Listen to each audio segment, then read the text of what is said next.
पुण्यश्लोक अहिल्यादेवी होळकर यांच्याबद्दल अश्लील टिप्पणी प्रकरण, संबंधितावर गुन्हा दाखल करण्याची जोरदार मागणी। टीएम न्यूजमध्ये आपले स्वागत।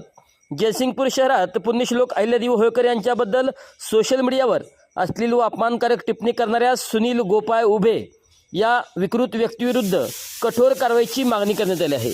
या प्रकरणी धनगर हक्क संघर्ष मोर्चाचे संस्थापक अध्यक्ष सतीश विठ्ठल मोटे यांनी जयसिंगपूर शहर पोलीस ठाण्यामध्ये तात्काळ गुन्हा दाखल करण्याचे निवेदन दिले आहे। सदर घटनेमुळे धनगर समाजात तीव्र संतापाची लाट उसळली असून समाजाच्या धार्मिक भावना दुखावल्या गेल्याचे सतीश मोटे यांनी निवेदनात नमूद केले आहे।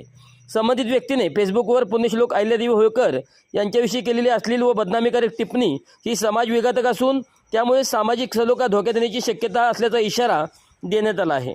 या निवेदनात पुढील मागण्या करण्यात आल्या आहेत।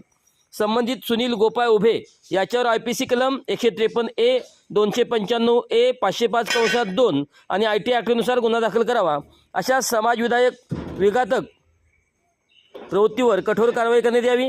जर वेळेत कारवाई नाही झाली तर तीव्र आंदोलन छेडण्याचा इशारा यावेळी देण्यात आला। सतीश मोटे यांनी पोलीस ठाण्यात दिलेल्या निवेदनासोबत संबंधित फेसबुक कमेंटचा स्क्रीनशॉट आणि व्हॉट्सअपवर मिळालेले फोटो पुरावा म्हणून सादर केला आहे। धनगर समाजाची प्रतिनिधी असलेल्या पुण्यश्लोक अहिल्यादेवी होळकर यांच्याबद्दल वापरण्यात आलेली ही अश्लील भाषा संपूर्ण महाराष्ट्राच्या अस्मितेला धक्का देणारी असल्याची भावना या निवेदनातून व्यक्त करण्यात आली आहे। यावेळी संपादक सतीश मोटे, पत्रकार अजय हराळे, मल्हार सेना अध्यक्ष अमोल हराळे, पत्रकार नवनाथ गावडे, पिंटू गावडे, सर्जेराव शेळके, पत्रकार राजू मुजावर, संपादक रोहित जाधव, प्रशांत सुतार, पत्रकार राजू इनामदार, RPI शहर युवा अध्यक्ष सचिन कांबळे, सचिन मोटे तसेच समस्त धनगर समाज मोठ्या संख्येने उपस्थित होता। या गंभीर प्रकरणात पोलीस प्रशासन कोणती भूमिका घेते याकडे संपूर्ण समाजाचे लक्ष लागून राहिले आहे। टीएम न्यूज, सत्याशी बांधिलकी।